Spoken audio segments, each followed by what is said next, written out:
നമ്മളിപ്പോൾ നിൽക്കുന്നത് പാലക്കാട് ജില്ലയിലെ വടക്കഞ്ചേരിയിലുള്ള സ്നേഹാലയം അന്തേവാസി കേന്ദ്രത്തിലാണ്. ഒരു കാര്യം, നിങ്ങൾ ആഹാരം കഴിക്കുമ്പോൾ ഈ സ്ഥാപനത്തിലെ ഒരമ്മയോ ഒരച്ഛനെയോ ഓർക്കാൻ കഴിയുമെങ്കിൽ നിങ്ങൾക്ക് മുന്നിൽ ഒരു അപേക്ഷയുമായി അവർ നിൽക്കുകയാണ്. കാണിച്ചു തരാം. മക്കളും ബന്ധുക്കളും ഒക്കെ ഉപേക്ഷിക്കപ്പെട്ട അച്ഛനും അമ്മമാരുമാണ് നമ്മളുടെ മുന്നിൽ ഇങ്ങനെ ഇരിക്കുന്നത്. ഇവർക്ക് ദിവസം 3 നേരം ആഹാരം കഴിക്കണം, മരുന്ന് വേണം, അതുപോലെ മറ്റാവശ്യങ്ങളൊക്കെ ഉണ്ട്. അതിനായി നിങ്ങളെ കൊണ്ട് പറ്റുമെങ്കിൽ ഒരു നേരത്തെ ആഹാരം, ഒരാൾക്കെങ്കിലും ഒരു നേരത്തെ ആഹാരം കൊടുക്കാൻ കഴിയുമോ എന്ന് ചോദിക്കാനാണ് ഈ വീഡിയോ നിങ്ങളുടെ മുന്നിലേക്ക് ഞങ്ങൾ നൽകുന്നത്. ഇവരെ കൈ തൊഴാൻ നിൽക്കണ്ട, തൊഴുതു പറയേണ്ട കാര്യമല്ല. കാരണം ഇത് വയസ്സായ അമ്മമാരുടെയും അച്ഛന്മാരുടെയും ഒക്കെ കാര്യമാണ്. കാരണം നമുക്കുമുണ്ട് അച്ഛനും അമ്മയൊക്കെ. നമ്മളൊക്കെ പൊന്നുപോലെയാണ് നമ്മളെ മാതാപിതാക്കളെ നോക്കുന്നത്. പക്ഷേ ചില മക്കൾ സാഹചര്യങ്ങൾ കൊണ്ടായിരിക്കാം ഇവരൊക്കെ ഒന്നുകിൽ വഴിയിൽ ഉപേക്ഷിക്കും, ഇല്ലെങ്കിൽ ഇതുപോലുള്ള അന്തേവാസി കേന്ദ്രത്തിൽ കൊണ്ട് പാർപ്പിക്കും. ഓക്കെ, അങ്ങനെ എത്തിപ്പെട്ട ആളുകളാണ്. അവർക്കിപ്പോഴും ജീവനുണ്ട്, അല്ലേ? അവർക്ക് മനസ്സുണ്ട്, ചിന്തിക്കാനുള്ള ബുദ്ധിയുണ്ട്. ആ ഒരു ജീവിത സാഹചര്യത്തിൽ നിന്നും ഒന്ന് ആലോചിച്ച് നോക്കിയേ.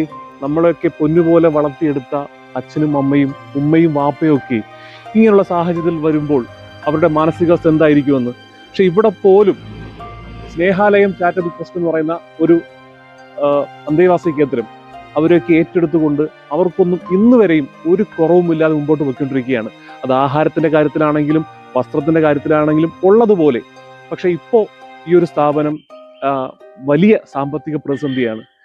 ആഹാരത്തിന് പോലും ബുദ്ധിമുട്ടുന്ന ഒരു അവസ്ഥയിലേക്ക് എത്തി നിൽക്കുന്ന ഒരു സാഹചര്യമാണ്. അതുകൊണ്ട് ദയവായി ഇത് കാണുന്നവർ ആരെങ്കിലൊക്കെ ഉണ്ടെങ്കിൽ തീർച്ചയായും നിങ്ങൾ ഒരു നേരത്തെ ഒരാൾക്ക്, ഈ ഒരു അപ്പൂപ്പന് അല്ലെങ്കിൽ ഒരു അമ്മൂമ്മയ്ക്ക് ഒരു നേരത്തെ ആഹാരം കൊടുക്കാൻ പറ്റുമല്ലോ. 30 രൂപയുടെ ഒരു ഊണ് കൊടുക്കാൻ കഴിയുമല്ലോ. ആ പൈസയെങ്കിലും ആഴ്ചയിൽ ഒരിക്കലെങ്കിലും 30 രൂപ വെച്ച് ഇവരുടെ അക്കൗണ്ടിലേക്ക് അയച്ചു കൊടുക്കുകയാണെങ്കിൽ, അങ്ങനെ ഒരുപാട് പേരാകുമ്പോൾ നമ്മൾ ഈ കാണുന്ന അച്ഛനും അമ്മയ്ക്കൊക്കെ ആഹാരം കഴിക്കാനും മരുന്ന് മേടിക്കാനും വസ്ത്രത്തിനും ഒക്കെ സാഹചര്യം ഒരുക്കും. ദയവായി നിങ്ങൾ ഇവരെ സഹായിക്കുക. ഒരു നേരത്തെ അന്നം കൊണ്ടെങ്കിലും ഈ പാവങ്ങളെ സഹായിക്കുക. കാരണം അവർക്കിനി ഒന്നുമില്ല. അവരുടെ മക്കളൊക്കെ ഉപേക്ഷിക്കപ്പെട്ടു, അവരുടെ ജീവിതം ഇവിടം വരെ നിൽക്കുകയാണ്. ഇത് എത്ര നാളെന്നാണ് അവർ ചിന്തിക്കുന്നത്, അല്ലെ? അപ്പോൾ ആ ഒരു സാഹചര്യത്തിൽ നിൽക്കുമ്പോൾ അവർ ഈ ലോകത്ത് നിന്ന് പോകുന്നതിന് മുമ്പ് വിശപ്പില്ലാതെ, മരുന്നിന് ബുദ്ധിമുട്ടാതെ, വേദന എടുത്തുകൊണ്ട് പോകാൻ പാടില്ല.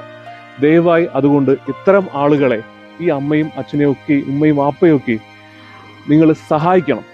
സഹായിക്കണമെന്ന് വിനീതമായി അഭ്യർത്ഥിക്കുന്നു. എൻ്റെ പേര് തങ്കം എന്നാണ്.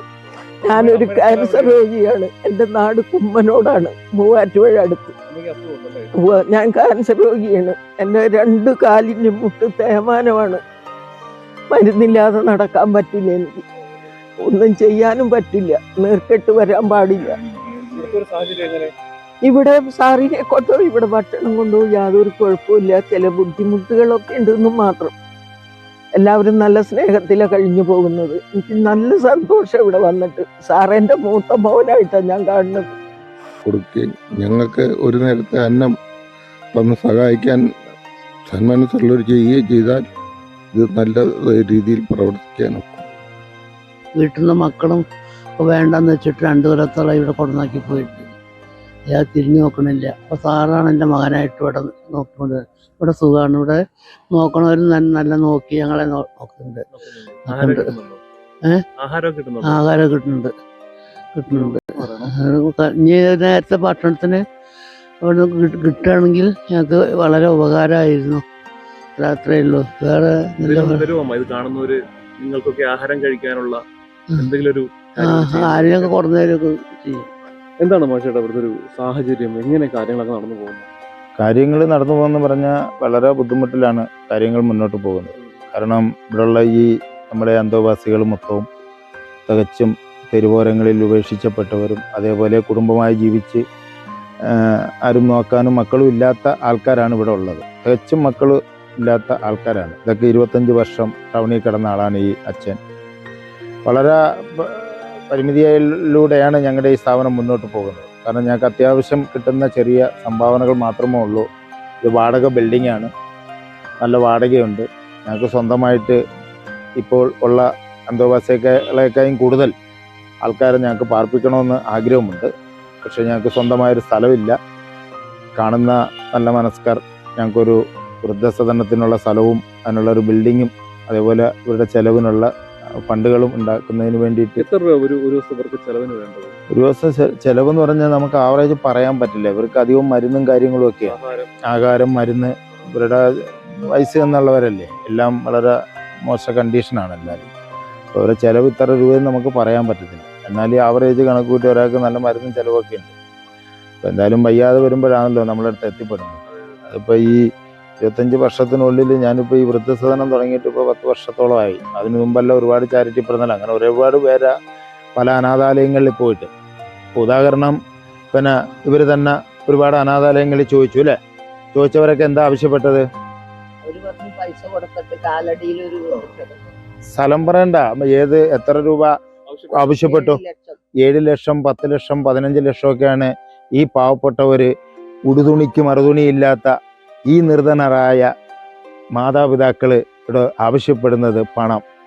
അഥവാ ഒരു സർക്കാർ അന്തിവാസി കേന്ദ്രങ്ങൾ പണം, അതെ, അവരും ചെയ്യുന്ന സേവനമാണ് പണം വാങ്ങിക്കൊണ്ടുള്ള സേവനം. ഇവിടെ 1 രൂപ വാങ്ങിക്കേണ്ടതാണ് നമ്മൾ ഈ സേവന പ്രവർത്തനം ചെയ്യുന്നത്. ഒരു 5000 രൂപ 10000 രൂപ ആരെങ്കിലും തന്നവരെന്ന് കൈവയ്ക്കുകയൊക്കെ ഒരാള് ഉണ്ടെന്ന് പറയും. ഒരു 10000 രൂപ. ഞാൻ ആലോചിക്കുകയാണ്, ഈ അന്തേവാസി കേന്ദ്രങ്ങളിൽ ലക്ഷങ്ങൾ കൊടുത്ത് അഡ്മിഷൻ മേടിക്കുന്ന അവസ്ഥയാണ്. അല്ല, അത് ആ അനാഥാലയം ഇതുമായിട്ട് വ്യത്യാസമില്ല. കാരണം ആ അനാഥാലയം ഇവിടെ ഒന്നും മേടിച്ചില്ലെങ്കിൽ ഇവർ ജീവിക്കുന്നില്ലേ? ഇവർക്ക് 3 നേരം ഭക്ഷണവും മരുന്നുമായി വേണ്ടു നടത്തിക്കൊണ്ട് പോകുന്നില്ലേ? ലക്ഷങ്ങൾ മേടിക്കാൻ അതൊരു ബിസിനസ്സാണ്. അത് ബിസിനസ് ആണല്ലോ, പണം ചോദിക്കുക. ഇപ്പൊ ചോദിച്ചവരല്ലേ ഇവരെല്ലാം ഉള്ളവർ. ഇവർ പലരും അനാഥാലയത്തിൽ പോയിട്ട് തിരിച്ചു വന്നവരുണ്ടല്ലോ. ഇവരൊക്കെ പണം മേടിച്ചിട്ട് തന്നെ ഈ അന്തേവാസികളെ നോക്കുന്നത്. അത്രയും വലിയ ബുദ്ധിമുട്ടാണ്. അങ്ങനെ നോക്കുമെങ്കിൽ ഇവരാരും പെരുവഴിയാത്തില്ല. ഇവരെ നോക്കാനാണ് നമ്മളെയൊക്കെ ദൈവം സൃഷ്ടിച്ചിരിക്കുന്നത്. കാരണം സാക്ഷാൽ ജീവകാരുണ്യമാണ്. കാരണം പണമില്ലാത്തവരെ സംരക്ഷിക്കുന്ന ഒരു സ്ഥാപനം ഉണ്ടെങ്കിൽ അത് വടക്കഞ്ചേരി സ്നേഹാലയം. അത് 100% ഉറപ്പാണ്. ഞാൻ പല മേഖലകളിൽ നമ്മൾ കണ്ടിട്ടുണ്ട്. ഒരുപാട് പേരുടെ പണം വാങ്ങിച്ചിട്ട് തന്നെ നോക്കും. ആർക്കും വേണ്ടാണ്ടായി പോയി കഴിഞ്ഞാൽ എന്ത് ചെയ്യാനാ? നമ്മളെപ്പോലുള്ളവർ നോക്കാന്നല്ലാതെ വേറെ വഴിയൊന്നുമില്ല. തീർച്ചയായും ഇത് കാണുന്ന പ്രേക്ഷകർ സഹായിക്കണമെന്ന് മാത്രമേ പറയാനുള്ളൂ. കൂടുതലൊന്നും വേണ്ട. ഇത് കാണുന്നവരൊക്കെ നിങ്ങൾ കണ്ടു തീർന്ന സമയത്ത് ഇവരെ ഗൂഗിൾ പേ നമ്പറിലേക്കോ അക്കൗണ്ട് നമ്പറിലേക്കോ ഒരു 50 രൂപ കൂടുതൽ ചോദിക്കുന്നില്ല. അത് എല്ലാ ആഴ്ചയും നിങ്ങൾക്ക് പറ്റുമെങ്കിൽ അയക്കണം. കാര്യം ഇവര് ജീവിച്ചിരിക്കുന്ന കാലമെങ്കിലും ഇനി സങ്കടപ്പെടാതെ, ബുദ്ധിമുട്ടാതെ, വേദന അനുഭവിക്കാതെ, ആഹാരം കഴിച്ചുകൊണ്ട്, മരുന്ന് കഴിച്ചുകൊണ്ട് ജീവിക്കാനുള്ളൊരു സാഹചര്യം നമ്മൾ ഒരുക്കി കൊടുക്കണം. അത്രമാത്രമേ ഈ കാണുന്ന പ്രേക്ഷകരോട് പറയാനുള്ളൂ. അത് നിങ്ങൾ നൽകുമെന്ന പ്രതീക്ഷയിൽ ഞങ്ങളല്ല, ഈ അച്ഛനും അമ്മയും കാണുന്നവരൊക്കെ നിങ്ങളെ പ്രതീക്ഷിച്ചിരിക്കുകയാണ്. നിങ്ങൾ നൽകുന്ന നാണയത്തുട്ടുകൾ പ്രതീക്ഷിച്ച് ജീവിക്കുന്നവരാണിവർ. തീർച്ചയായും അത് അവരുടെ ആഗ്രഹം, അവരുടെ പ്രതീക്ഷ നിങ്ങൾ നിറവേറ്റുമെന്ന് ഞങ്ങൾ പ്രതീക്ഷിക്കുന്നു. നന്ദി.